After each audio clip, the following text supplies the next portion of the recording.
কেড়ে নেওয়া ভোটের অধিকার ফিরিয়ে দিতে কাজ করছে অন্তর্বর্তী সরকার। 18 নয় 16 বছরে ভোটাধিকারের পক্ষে মত ডক্টর ইউনূসের।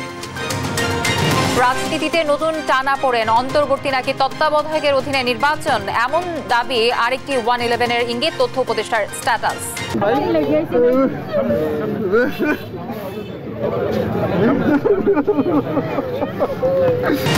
এ কান্না দীর্ঘ 16 বছর পর স্বজনকে কাছে পাওয়ার। কারাগার থেকে মুক্ত 178 বিডিআর সদস্য প্রিয়জনের মুক্তিতে উচ্ছ্বাস।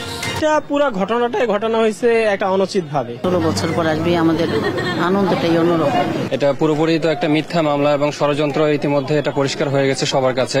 রিজার্ভ চুরি নিয়ে সিআইডির তদন্ত অবৈধ, খতিয়ে দেখতে চায় দুদক। জিয়াউল আহসান ও তার স্ত্রীর বিরুদ্ধে মামলা। এবং তৈরি পোশাক খাতে ক্ষতির চেষ্টা, আশঙ্কা শ্রম উপদেষ্টার। বেক্সিমকোর শ্রমিকদের দাবি কোনো সরকারের পক্ষে মানা সম্ভব নয়। দর্শক, সংবাদ রাতে শুনছেন নাকি এসটিএমটি বার সংবাদ শিরোনামগুলো। সঙ্গে রয়েছে আমি তানজিয়া জুথি।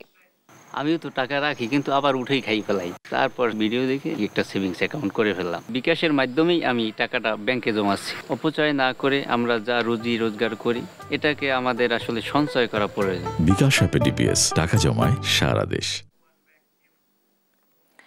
নতুন বাংলাদেশের সংস্কার নিয়ে ওয়ার্ল্ড ইকোনমিক ফোরামে কথা বলেছেন বাংলাদেশ অন্তর্বর্তী সরকারের প্রধান উপদেষ্টা ডক্টর মোহাম্মদ ইউনূস। স্থানীয় সময় বৃহস্পতিবার নির্বাচন, আইন, অর্থনীতি, শিক্ষা ব্যবস্থা নিয়ে কথা বলেন তিনি। হাসিনা সরকার দরদারে বছরে ক্ষমতার অপব্যবহার করেছে, 3টি ভুয়া নির্বাচন দিয়ে ক্ষমতা ধরে রেখেছে। তিনি বলেন, গুম, খুন, হত্যা সহ অর্থ পাচার ছিল তার রাজনীতির মূল অংশ। মানুষের ভোটের অধিকার ফিরিয়ে দিতে সংস্কার কমিশন কাজ করছে বলেও মন্তব্য করেন তিনি। এ সময় তরুণ প্রজন্মের প্রশংসায় ভাসছে তিনি। 18 নয় 16 বছরে তাদের ভোট দেয়া উচিত বলে মনে করেন তিনি।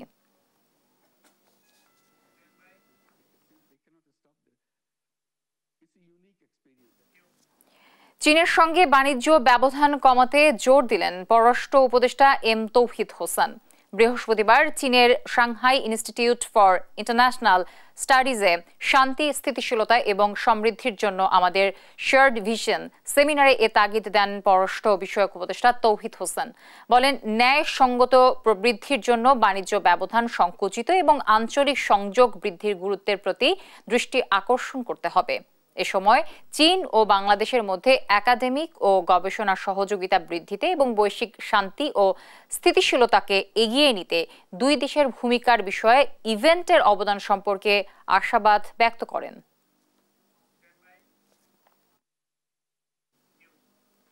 অন্তর্বর্তী সরকার নিরপেক্ষতা নিয়ে প্রশ্ন তুলেছেন বিএনপি মহাসচিব মির্জা ফখরুল ইসলাম আলমগীর। বলেন, কিছু কিছু ক্ষেত্রে সরকার নিরপেক্ষতা বজায় রাখতে ব্যর্থ হয়েছে।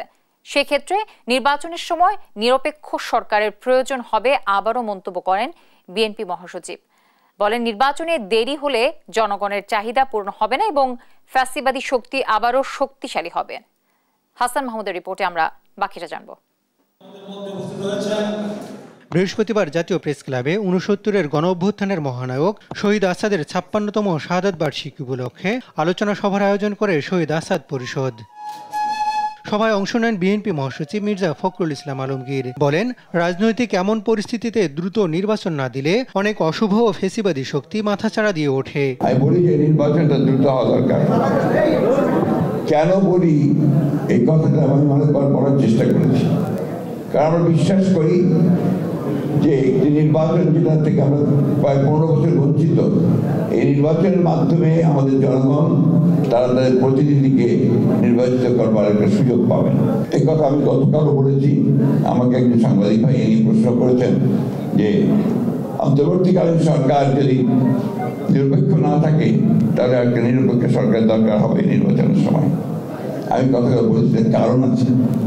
কারণ যে আমরা দেখি যে বেশ কিছু বিষয়ে অন্তর্বর্তীকালীন সরকার নিরপেক্ষতা পালন করতে পারছেন না। আমি তাই অনুরোধ করব, আমি প্রত্যাশা করব যে আমরা আশা করি যে অন্তর্বর্তীকালীন সরকার তারা সেই নিরপেক্ষতা পালন করবেন এবং দেশে যে সংকট আছে সেই সংকট থেকে দেশকে মুক্ত করবার জন্য তারা কাজ করবেন। এ সময় তিনি আরও বলেন, যারা মানুষের অধিকারের জন্য প্রাণ দেয় তাদের ত্যাগকে বৃথা যেতে দেয়া যাবে না। এটা একটা সামগ্রিক ব্যাপার। আমরা যারা রাজনীতি করি আমরা চেষ্টা করি, আমরা বদলানোর চেষ্টা করি, কিন্তু দেখা যায় সবগুলো সবসময় আমরা বেড়ে উঠি না, কারণ প্রতিক্রিয়াশীল যে চক্র আছে সেই চক্র এত বেশি তারা দৃঢ় হয়ে যান, এত বেশি করে তারা সেই বিপ্লবের বা আপনার সংগ্রামের সেই ধারাটাকে বদলে দিতে চান। আজকে শহীদ আসাদ খুব প্রাসঙ্গিক এই জন্যে যে আমরা যে ফ্যাসিস্টদের বিরুদ্ধে দীর্ঘ সংগ্রাম করেছি, 15 বছর লড়াই করেছি এবং সব শেষে আমরা একটা বিজয় অর্জন করেছি। সেই বিজয়ের মধ্য দিয়ে আমরা সামনে যে দিনগুলোকে আশা করছি, প্রত্যাশা করছি, সেই দিনগুলো যেন আমাদের সেই স্বপ্নগুলোকে যারা প্রাণ দিয়েছে তাদের স্বপ্নগুলোকে যেন বাস্তবায়িত করতে পারে, এটাই হচ্ছে আমাদের প্রত্যাশা। এদিকে প্রেস ক্লাবে অন্য একটা অনুষ্ঠানে জাতীয় ঐক্য নষ্ট হয় এমন কথা বলা থেকে বিরত থাকার আহ্বান জানান বিএনপি চেয়ারপারসনের উপদেষ্টা জয়নাল আবদিন ফারুক। শেখ হাসিনাকে বিদায় করতে পেরেছি, আমরা আশা করি আবারও আমার ঐক্যবদ্ধ থেকে বাংলাদেশে এমন একটি নির্বাচন দিব, এমন একটি নির্বাচনের ব্যবস্থা করবে ডক্টর ইউনূস। সেই নির্বাচনে বাংলাদেশের জনপ্রতিনিধি নির্বাচিত হবে, বাংলাদেশের সংস্কার হবে, বাংলাদেশে আইন প্রণয়ন হবে। এ সময় দেশের অভ্যন্তরীণ রাজনীতি নিয়ে নাক না গলাতে ভারতের প্রতি আহ্বান জানান তিনি। হাসান মাহমুদ, দেশ টিভি, ঢাকা। এদিকে বিএনপি মহাসচিবের বক্তব্যে আরেকটি 111 খুঁজছেন তথ্য ও সম্প্রচার মন্ত্রণালয়ের উপদেষ্টা নাহিদ ইসলাম। নিজের ভেরিফাইড ফেসবুক পেজে এক স্ট্যাটাসে এমন মন্তব্য করেন। এদিকে যুব ও ক্রীড়া মন্ত্রণালয় উপদেষ্টা আসিফ মাহমুদ সজীব ভুঁইয়া লেখেন, সরকারে থেকে রাজনৈতিক দলের সাথে সংশ্লিষ্টতার বিরুদ্ধে তারাও, তেমনি রাজনৈতিক দলেরও সরকারের কাজে হস্তক্ষেপ অনুচিত। বিস্তারিত থাকছে প্রতিবেদনে। একটা পক্ষ 71কে যদি সরকার পূর্ণ নিরপেক্ষতা পালন করতে ব্যর্থ হয় তাহলে নিরপেক্ষ সরকারের প্রয়োজন হবে। মঙ্গলবার অন্তর্বর্তী সরকারের মেয়াদ নিয়ে বিবিসি বাংলায় দেয়া সাক্ষাৎকারে এক প্রশ্নের জবাবে মির্জা ফখরুল এ মন্তব্য করেন। সরকার সম্পূর্ণ নিরপেক্ষতা পালন করে তাহলেই তারা নির্বাচনে কন্ডাক্ট করা পর্যন্ত থাকবেন, তা না হলে তো নিরপেক্ষ সরকারের প্রয়োজন হবে। মানে আপনার কি ধারণা যে এই সরকারের মধ্যে কোনো পরিবর্তন আসতে পারে? নিরপেক্ষতা প্রশ্ন আসতে পারে। বৃহস্পতিবার ওই সাক্ষাৎকার প্রসঙ্গে আবারও কথা বলেন বিএনপি মহাসচিব। অন্তর্বর্তীকালীন সরকার যদি নিরপেক্ষ না থাকে তাহলে একটা নিরপেক্ষ সরকার দরকার হবে নির্বাচনের সময়। আমি কথাটা বলতে কারণ আছে, কারণ যে আমরা দেখি যে বেশ কিছু বিষয়ে অন্তর্বর্তীকালীন সরকার নিরপেক্ষতা পালন করতে পারছেন না। বিএনপি মহাসচিবের বক্তব্যের প্রেক্ষিতে ফেসবুকে পাল্টা মন্তব্য করলেন জুলাই আন্দোলনের ছাত্রনেতা এবং তথ্য ও সম্প্রচার মন্ত্রণালয়ের উপদেষ্টা নাহিদ ইসলাম। ওই পোস্টে তিনি বলেন, বিএনপি মহাসচিব মির্জা ফখরুল ইসলাম আলমগীরের নিরপেক্ষ সরকারের দাবি আরেকটা ১/১১ সরকার গঠনের ইঙ্গিত বহন করে। বৃহস্পতিবার বিকেলে তিনি নিজের ভেরিফাইড ফেসবুক আইডিতে এক পোস্টে এ মন্তব্য করেন। পোস্টে তিনি লেখেন, ১/১১ বন্দোবস্ত থেকেই আওয়ামী ফ্যাসিজমের উত্থান ঘটেছিল। বিএনপি মহাসচিবের বক্তব্যে সামনে আরেকটা ১/১১ সরকার, সংসদীয় সংখ্যাগরিষ্ঠতা ও নতজানু পররাষ্ট্রনীতির ধারাবাহিকতা এবং গুম, খুন ও জুলাই হত্যাকাণ্ডের বিচার না হওয়ার আলামত রয়েছে। নাহিদ ইসলাম আরও লেখেন, ছাত্র এবং অভ্যুত্থানের নেতৃত্বকে মাইনাস করার পরিকল্পনা ৫ আগস্ট থেকেই শুরু হয়েছিল। ৫ আগস্ট যখন ছাত্র জনতা রাজপথে লড়াই করছে, পুলিশের গুলি অব্যাহত রয়েছে, তখন আমাদের আপোষকামী অনেক জাতীয় নেতৃবৃন্দ ক্যান্টনমেন্টে জনগণকে বাদ দিয়ে নতুন সরকার করার পরিকল্পনায় ব্যস্ত ছিল। উপদেষ্টা নাহিদ ইসলামের পোস্টটি শেয়ার করেন হাসনাত আবদুল্লাহ। অন্য এক পোস্টে তিনি বলেন, যারা আগে আন্দোলনের ডাক দিয়ে মাঠ থেকে সরে যেত তারাই এখন আতাতের রাজনীতি, ভারত নির্ভর কূটনীতির মাধ্যমে আওয়ামী পুনর্বাসন চাচ্ছে। দীর্ঘ ১.৫ যুগেরও বেশি সময় কার সাথে কে ব্যবসা করেছে আর গ্রেপ্তারের পর কে কার জন্য তদবির করেছে এই খবর আমাদের কাছে আছে। এদিকে যুব ও ক্রীড়া মন্ত্রণালয়ের উপদেষ্টা আসিফ মাহমুদ সজীব ভুঁইয়া এক ফেসবুক পোস্টে লিখেন, সরকারে থেকে রাজনৈতিক দলের সাথে কোনো প্রকার সংশ্লিষ্টতার বিরুদ্ধে আমরাও, একই সাথে রাজনৈতিক দলেরও সরকারের কাজে হস্তক্ষেপ করা অনুচিত। ফাহিম ইউসুফ, দেশ টিভি, ঢাকা। দীর্ঘ ১৬ বছর পর কারাগার থেকে বের হচ্ছেন বিস্ফোরক মামলায় জামিন পাওয়া বিডিআর সদস্যরা। আদালত জামিনপ্রাপ্ত ১৭৮ জন আসামি মুক্তি পেয়েছেন। আলিমুজ্জামান সাফনের রিপোর্ট জানাচ্ছেন মোহাম্মদ সাকিব। এই অপেক্ষা দীর্ঘ ১৬ বছরের। বিডিআর বিদ্রোহ হত্যা মামলা থেকে অবশেষে মুক্তি পেয়েছে স্বজনেরা। বৃহস্পতিবার জামিন পাওয়া ১৬৮ জনের মধ্যে কাশিমপুর ১ থেকে ২৬ জন, কাশিমপুর ২ থেকে ৮৯ জন, কাশিমপুর হাই সিকিউরিটি থেকে ১২ জনকে মুক্তি দেওয়া হয়। অশ্রুসিক্ত চোখে স্বজনকে কাছে পেয়ে আনন্দে আত্মহারা পরিবারের সদস্যরা প্রকাশ করলেন তাদের অনুভূতি। অনুভূতিটা কি, এত বছর পর আসবে, 16টা বছর অনুভূতি তো ওরকমই থাকবে। কি আর বলবো, বলার কিছু নাই। 16 বছর পর আসবে, আমাদের আনন্দটাই অন্যরকম। উনি দীর্ঘ 16 বছর আসলে ওনাকে অন্যায়ভাবেই ভিতরে রাখা হয়েছে। যেমন ওনার ছোট্ট মেয়েটা তখন মাত্র 3 মাস বয়স ছিল, আজকে সে 10ম শ্রেণীতে পড়ে।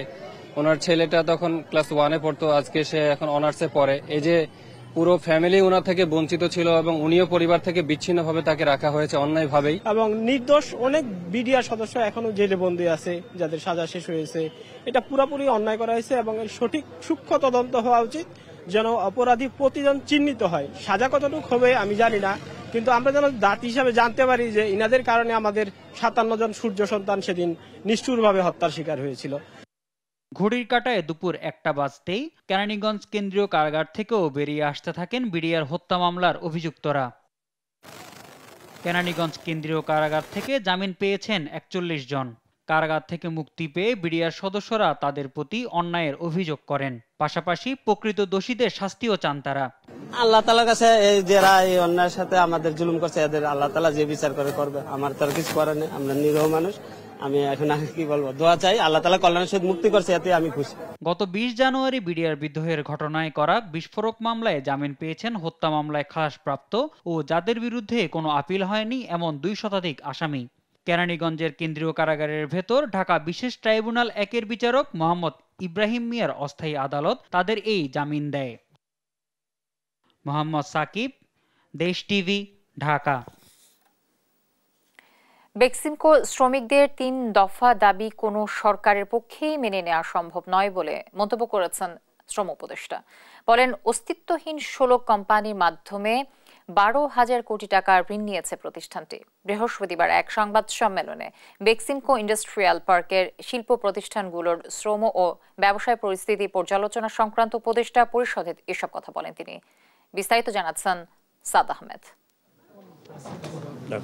বেক্সিমকো ইন্ডাস্ট্রিয়াল পার্কের মোট 32টি ফ্যাক্টরির মধ্যে 16টিরই কোনো অস্তিত্ব নেই। এই 16 কোম্পানির বিপরীতে 12,000 কোটি টাকা ঋণ নেওয়া হয়েছে। এমনকি 12টি ফ্যাক্টরি ম্যানেজমেন্ট কর্তৃক লে অফ করা হয়েছে বলে জানিয়েছেন শ্রম উপদেষ্টা। মোট 32টি ফ্যাক্টরির মধ্যে 16টি ফ্যাক্টরি কোনো অস্তিত্বই নেই। উক্ত 16 কোম্পানির বিপরীতে 12,000 কোটি টাকা ঋণ গ্রহণ করা হয়েছে। ওনারাই লে অফ করেছেন, মালিক পক্ষে এখন যারা আছে তারাই লে অফ করেছেন। বর্তমানে বেক্সিমকো 3টি ফ্যাক্টরি চলমান রয়েছে জানিয়ে ডক্টর শাখাত হোসেন বলেন, 32টি ফ্যাক্টরির বিপরীতে 29,925 কোটি টাকা সহ বেক্সিমকো লিমিটেডের মোট ব্যাংক ঋণ বর্তমানে 40,000 কোটি টাকারও বেশি। বেক্সিমকো শ্রমিকদের দাবি কোনো সরকারের পক্ষে মানা সম্ভব নয় বলেও মন্তব্য করেন তিনি। বেক্সিমকো লিমিটেডের মোট ব্যাংক ঋণ আজকে প্রায় 40,000 কোটি টাকারও বেশি। একেবারে টোটালি বন্ধ করা ছাড়া কোনো আমাদের উপায় নেই। এটা ওনারা যাই বলুক, সরকার চালাতে পারবে না। আবার তারা বলে তারা চালাবে, তারা টাকা কোথা থেকে পাবে, কিভাবে পাবে, উই ডোন্ট নো। এ সময় বাণিজ্য উপদেষ্টা শেখ বশিরউদ্দিন বলেন, 40,000 শ্রমিকের কথা বলা হলেও আদতে তার কোনো বাস্তবতা নেই। 40,000 শ্রমিক বলা হচ্ছে, আমাদের একটা প্রাথমিক তদন্তে আমরা প্রায় 40% লোকের কোনো বাস্তবতা পাইনি। এর আগে বুধবার বেক্সিমকো ইন্ডাস্ট্রিয়াল পার্কের বন্ধ হওয়া 16টি কারখানা চালুর দাবিতে কর্মহীন শ্রমিকেরা চন্দ্র নবীনগর সড়কে অবস্থান নিয়ে অবরোধ করেন। পরে তারা অর্ধশতাধিক যানবাহন ভাঙচুর এবং একটি মালবাহী ট্রাক ও 3টি বাসে আগুন দেন। এদিকে বেক্সিমকোর বন্ধ কারখানাগুলো খুলে দেয়া এবং বকেয়া বেতন পরিশোধে যথাযথ উদ্যোগ গ্রহণের জন্য সরকারের প্রতি দাবি জানিয়েছে বাংলাদেশ শ্রমিক কর্মচারী ফেডারেশন। সাদ আহমেদ, দেশ টিভি, ঢাকা। রাজধানীতে শিক্ষার্থীদের বিনামূল্যে বিতরণের বই খোলা বাজারে বিক্রয় ও মজুতদারি চক্রের 2 সদস্যকে প্রথম থেকে নবম শ্রেণীর 10,000 বইসহ আটক করেছে পুলিশ। এদিকে শেরপুরে বিনামূল্যে বিতরণের 9,000 বইসহ একজনকে আটক করেছে পুলিশ। আরো জানাচ্ছেন আমাদের সহকর্মী এনআই নাহিদ। প্রাথমিক ও মাধ্যমিক বিদ্যালয়ের শিক্ষার্থীদের বিনামূল্যে বিতরণের 19,000 বই জব্দ। বুধবার বিকালে রাজধানীর সূত্রাপুরের বাংলাবাজার ইস্পাহানি গলির বিভিন্ন গোডাউনে অভিযান পরিচালনা করে প্রাথমিক ও মাধ্যমিক শিক্ষার্থীদের বিনামূল্যে বিতরণের জন্য প্রায় 10,000 সরকারি বই জব্দ করে পুলিশ। এ সময় খোলা বাজারে বিক্রয় ও মজুতদারি চক্রের 2 সক্রিয় সদস্য সিরাজুল ইসলাম উজ্জ্বল ও মোহাম্মদ দেলোয়ার হোসেনকে আটক করা হয়।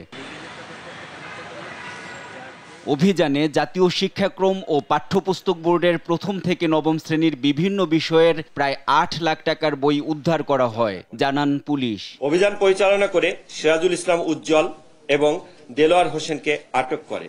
এ সময় তাদের হেফাজতে থাকা প্রায় 10,000 বিনামূল্যে বিতরণের সরকারি বই উদ্ধার করা হয়। এদিকে শেরপুরে বৃহস্পতিবার ভোরে ঢাকাগামী একটি পিকআপে তল্লাশি চালিয়ে 8ম থেকে 10ম শ্রেণীর প্রায় 9,000 বই উদ্ধার করেছে পুলিশ।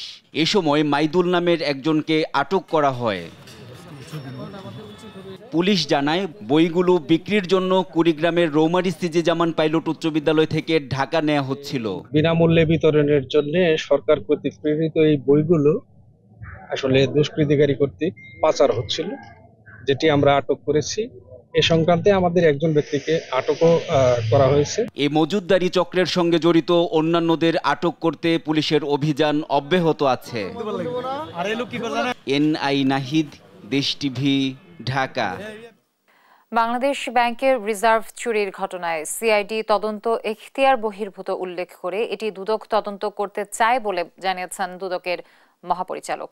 এদিকে 40 কোটি টাকার অবৈধ সম্পদ অর্জন ও 342 কোটি টাকার অস্বাভাবিক লেনদেনের অভিযোগে এনটিএমসির সাবেক মহাপরিচালক জিয়াউল আহসান ও তার স্ত্রী নুসরাত জাহানের বিরুদ্ধে মামলা করেছে সংস্থাটি। বিস্তারিত ফজলা আদিত্যের প্রতিবেদনে থাকছে। 9 বছর আগে বাংলাদেশ ব্যাংকের রিজার্ভ থেকে 1 কোটি 10 লাখ মার্কিন ডলার সরিয়ে নিয়েছে হ্যাকাররা। এই ঘটনায় রাজধানীর মতিঝিল থানায় মামলা করার 9 বছর পরও তা শেষ করতে পারেনি পুলিশের অপরাধ তদন্ত বিভাগ সিআইডি। বৃহস্পতিবার বিকেলে দুদকের প্রধান কার্যালয়ে সংস্থাটির মহাপরিচালক বলেন, বাংলাদেশ ব্যাংকের রিজার্ভ চুরির ঘটনাটি দুদকের তফসিলভুক্ত অপরাধ, তাই এখতিয়ার বহির্ভূত সিআইডিকে সরিয়ে দুদক পুনরায় তদন্ত করতে চায়। ক্ষমতার অপব্যবহার এবং সরকারি অর্থ তছরুপের সাথে কোনো কর্মকর্তা জড়িত থাকেন তাহলে এই অপরাধ কেবলমাত্র দুর্নীতি দমন কমিশন আইন 2004 অনুযায়ী দুর্নীতি দমন কমিশন কর্তৃক তদন্তযোগ্য। এটা অন্য কোনো সংস্থা যদি করে থাকেন সেটা এখতিয়ার বহির্ভূতভাবে তারা যে কার্যক্রম পরিচালনা করেছেন। এদিকে এনটিএমসির সাবেক মহাপরিচালক জিয়াউল আহসান ও তার স্ত্রী নুসরাত জাহানের বিরুদ্ধে 40 কোটি টাকার অবৈধ সম্পদ অর্জন ও 342 কোটি টাকার অস্বাভাবিক লেনদেনের অভিযোগে মামলা করেছে সংস্থাটি। জনাব জিয়াউল আহসান তার স্ত্রী নুসরাত জাহানের সহযোগিতায় এবং জোর সাজসে বিভিন্ন ব্যক্তি ও প্রতিষ্ঠানের নামে এই অস্বাভাবিক লেনদেন করায় তাকেও এই মামলায় অন্তর্ভুক্ত করে দুজনের বিরুদ্ধে আজ একটি মামলার সিদ্ধান্ত গৃহীত হয়েছে। ক্ষমতার অপব্যবহার করে সাবেক পার্বত্য বিষয়ক মন্ত্রী কুজেন্দ্রলাল ত্রিপুরা সরকারি 4 একর খাস জমি দখলের সত্যতা পাওয়ায় মামলা করেছে দুদক। যারা এই সাথে আছেন তাদের বিরুদ্ধেও কার্যক্রম চলমান আছে। একই সাথে আদালতের নির্দেশে ব্যাংক খাতের আরেক মাফিয়া এসকে সুরের ব্যাংক লকার খুলতে অনুমোদন দিয়েছে দুর্নীতি দমন কমিশনকে। দুর্নীতি দমন কমিশন কর্তৃক তদন্তযোগ্য বিদায়ী আমরা এই পত্র লিখেছি। ফজলে আদিত্য, দেশ টিভি, ঢাকা। দেখছেন সংবাদরাত। বৈষম্য বিরোধী ছাত্র আন্দোলনে শিক্ষার্থী ও সাংবাদিকের উপর হামলায় জড়িত থাকার দায়ে চট্টগ্রাম বিশ্ববিদ্যালয়ে 73 শিক্ষার্থীকে বহিষ্কার করা হয়েছে। এ তথ্য জানিয়েছেন উপাচার্য অধ্যাপক ডক্টর মোহাম্মদ কামাল উদ্দিন। বৃহস্পতিবার বিশ্ববিদ্যালয়ের শহীদ মিনার চত্বরে আয়োজিত বৈষম্য বিরোধী আন্দোলনে শহীদ ও আহতদের স্মরণে আয়োজিত স্মরণ সভায় একথা বলেন তিনি। এ সময় তিনি আরও জানান, প্রাথমিকভাবে যাদের বিষয়ে প্রমাণ পাওয়া গেছে তাদেরকে বহিষ্কার করা হয়েছে। পরবর্তীতে প্রমাণ সাপেক্ষে আরও শিক্ষার্থীদের বহিষ্কার করা হবে বলেও জানান তিনি। দেশের বিদ্যমান স্থানীয় সরকার ব্যবস্থা শক্তিশালী ও কার্যকর করতে বিভিন্ন ব্যক্তি ও সংস্থার কাছ থেকে মতামত নেওয়া শুরু করছে স্থানীয় সরকার সংস্কার কমিশন। বৃহস্পতিবার সকালে আগারগাঁওয়ে ওয়াটার এইড বাংলাদেশ এবং সহযোগী সংস্থা ও নেটওয়ার্কের যৌথ উদ্যোগে অংশীজন পরামর্শ সভার আয়োজন করা হয়। সভায় প্রধান অতিথি হিসেবে উপস্থিত ছিলেন স্থানীয় সরকার সংস্কার কমিশনের প্রধান প্রফেসর তোফায়েল আহমেদ। অনুষ্ঠানে সভাপতিত্ব করেন জাতীয় স্থানীয় সরকার ইনস্টিটিউটের মহাপরিচালক আব্দুল কাইয়ুম। এ সময় তারা স্থানীয় সরকার সংস্কার কমিশনকে শক্তিশালী ও কার্যকর করতে বিভিন্ন পরামর্শ দেন।